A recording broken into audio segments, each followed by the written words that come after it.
بدون لت وعجن كتير. انت وحشتني، وعشان وحشتني يلا بينا اخدك في فلوجات النهارده كده بوجباتي. بيني وبينك انا مش هحط التمرينه، يعني مش هحط تمرينتي، انا بحط تمارين كتير جدا. لو عايز تمرينه النهارده، انا النهارده هتمرن رجل. فلو عايز تمرينه النهارده ممكن انزلها لك الفيديو لوحده بقى، فقول لي في الكومنتات. المهم، انا هاخدك النهارده في يوم الاكل عندي مش ازاي من اول اليوم كده لحد اخره. انا لسه صاحي من نص ساعه تقريبا، صليت وبتاع وغسلت وشي، والواحد عايز يحلق كمان. انا لسه مكتشف النهارده ان انا وشعري طول وعايز احلق. المهم، مش لازم النهارده يعني. في العادي كل الناس عارفه، او اغلب الناس اللي قريبه مني عارفه واللي متابعيني، ان انا وجبه قبل التمرين هي وجبه الفطار. يعني انا بقوم افطر، اريح شويه، واشوف مثلا لو في كلاينتس بعتالي برد عليهم بتاع، مش بياخدوا مني وقت كبير، واروح نازل اتمرن. لكن النهارده هيبقى مختلف شويه، هنزل اتمرن بالليل. للاسف انا عارف لما بغير وقت تمريني التمرينه ما بتبقاش احسن حاجه، يعني ما بتبقاش اقوى حاجه. فادعي لي، ممكن احط لك النهارده مثلا، اقول لك هحط لك اول مجموعه، اول زاويه اخر مجموعه. يعني مثلا هبدا سكوات، فهحط اخر حاجه خالص، اخر مجموعه فيها اعلى وزن. وقول لي الوزن ده انت شايفه كويس وانا كده يجي مني، ولا انا عشان غيرت ميعاد التمرين فالتمرين ايه في الفيستك. انا هشرب قهوتي دلوقتي واقعد اخلص شويه شغل بقى. ده ممكن ياخد معايا مثلا 3 ساعات. اخلص شويه شغل واكل تاني وجبه. انا هصور لك دلوقتي اول وجبه اهي، وبعد كده اكل تاني وجبه وانزل اتمرن.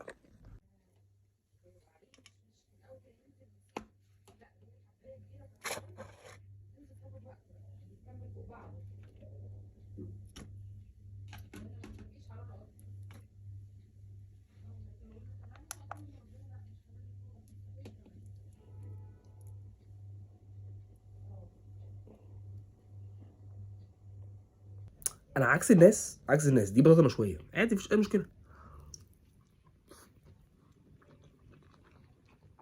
عكس الناس بحبها ساقعه مش سخنه. معرفش في حد زيي ولا لا. انا بشرب كميات عشان ما كسلش اعمل الاكل، وحاول تبقى تعمل زيي. انت لو واحد بتكسل تعمل اكل، عندك مشاغل كتير في يومك، فانت مش هتقعد تخش المطبخ 3 أو 4 مرات. خلص اكلك كله، مثلا اكل 5 ايام جايين خلاص مره واحده وحطهم. يعني انا شويت تقريبا كيلو ونص بطاطا. عملت بطاطس بكميه برضو، فراخ كذلك. الحاجات بقى اللي هي التفاريح دي، اسلق بيضتين، مش عارف، سكوب واي بروتين، صح. بس اقول لك ان انا الواي بروتين بتاعي خلاص، ولحد دلوقتي لسه مش عارف اجيب نوع ايه. بس الفلوج النهارده مش هحط فيه اي سبلمنت غير الكرياتين. بس انا هاخد كرياتين، لكن مش هحط فيه واي بروتين عشان اعرفك ان انت مش لازم تاخد 3 4 سكوب بروتين في اليوم عشان تعمل فورمه. انا ولا هاخد سكوب بروتين واحد اهو، هنزل اتمرن والدنيا لذيذه، وهتمرن في ميعاد مش في ميعادي، وعادي وبأدي الدنيا ومش اي مشكله. وعايز اقول لك على حاجه، مش النهارده بس، يعني مش عشان بصور لك الفلوج، انا ممكن اقعد اسبوع كده. البروتين ما دام انت بتعرف تكمله من اكلك، مش لازم ابدا انك تاخد واي بروتين من بره او سبلمنت من بره. السبلمنت اللي تعرف تكمله من احتياجك ما تاخدوش. الكرياتين مش هتعرف، فانا كده مضطر اخده.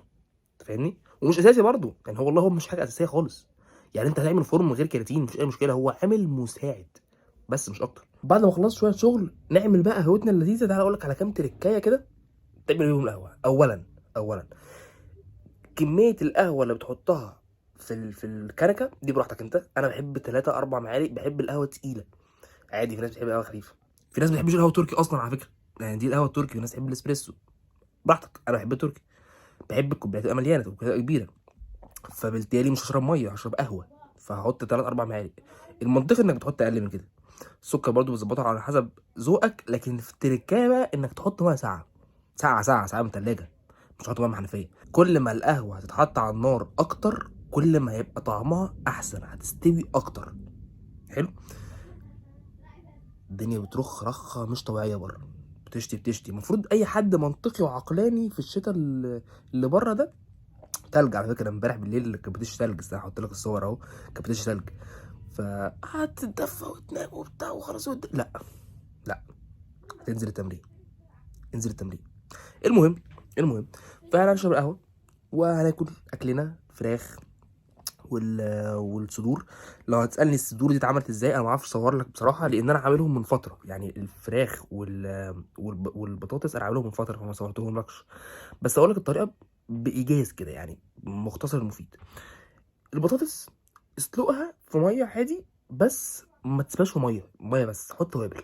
انا حطيت ايه؟ فلفل اسود، كركم، كاري، اسمها ايه مش فاكر. هكتب لك اسمها هنا لو انا افتكرتها. المهم، الاربع توابل دول انا بحطهم. لكن مش لازم تحط زيي، ممكن تحط حاجه تانية. حط ملح طبعا، ما تنساش تحط ملح. في ناس كتير بتقطع الملح، ده مش صح. بس الفراخ نفس التوابل بس على الجريل وبتقضى، مش اي مشكله. اوقات بحط الاتنين مع بعض يعني في الاكله دي انا حطيت الاتنين مع بعض في الحله بنفس التوابل في الحله، وسلقت الفراخ وخلاص. اوقات لما بيجي لي مزاج شويه واطلع نفس سيكه، بحطها على الجريل بحيث انها تكون ايه، سيكه مشويه برشه زيت كده بس عشان ما تلسعش. ده كده الاكل التقليدي بتاع الجيماوي. طبعا بقى انت لو عايز تدلع الدايت اوفر، انا بكسل.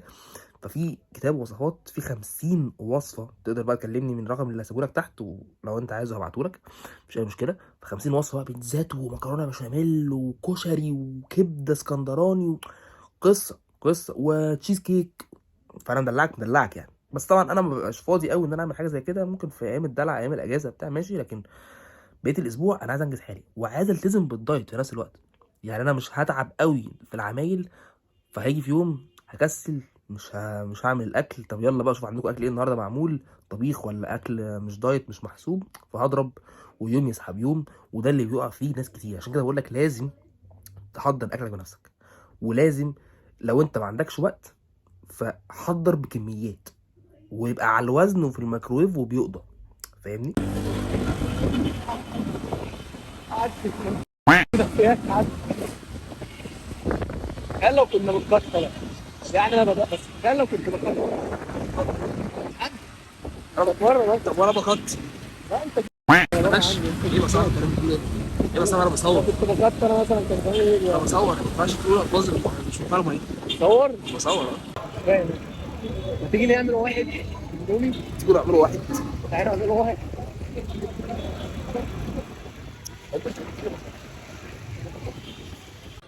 الوقت فيه مشكله عويصه.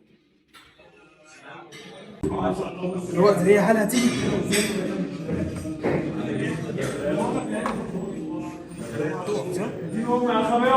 فوق لا بالعد. ايه النظام؟ طبعا فوق هنا. هنا طبعا بس هتقع عايز فاكس يا عم. ماشي خليك كام دول؟ 20 40 60. اخر مره عملت حاجه اتصبت. ماشي فهمناك. شيل 40 60 80 100 120 140 15 140 155 الاثنين 110.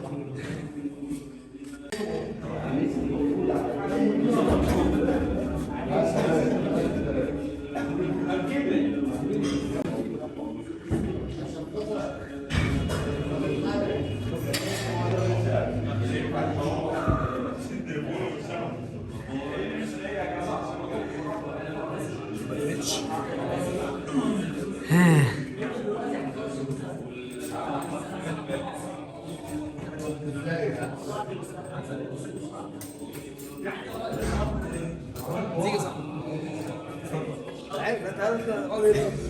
لا انت مش لاقي مرات، مش لاقي مرات ولا ايه؟ مفيش حد. ها مش عارف انت ولا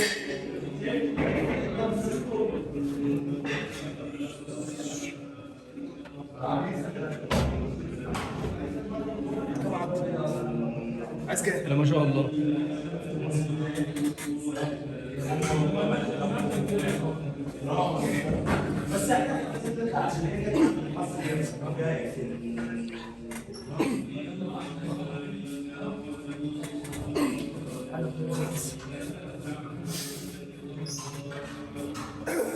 احلى لا.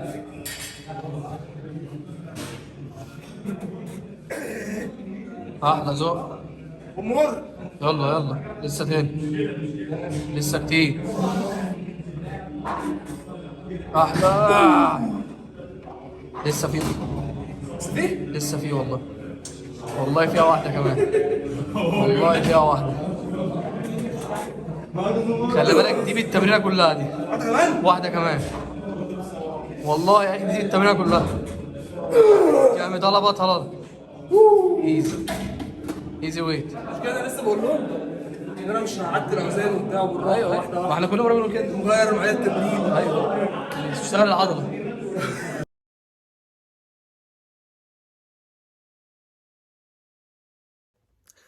جو صعب.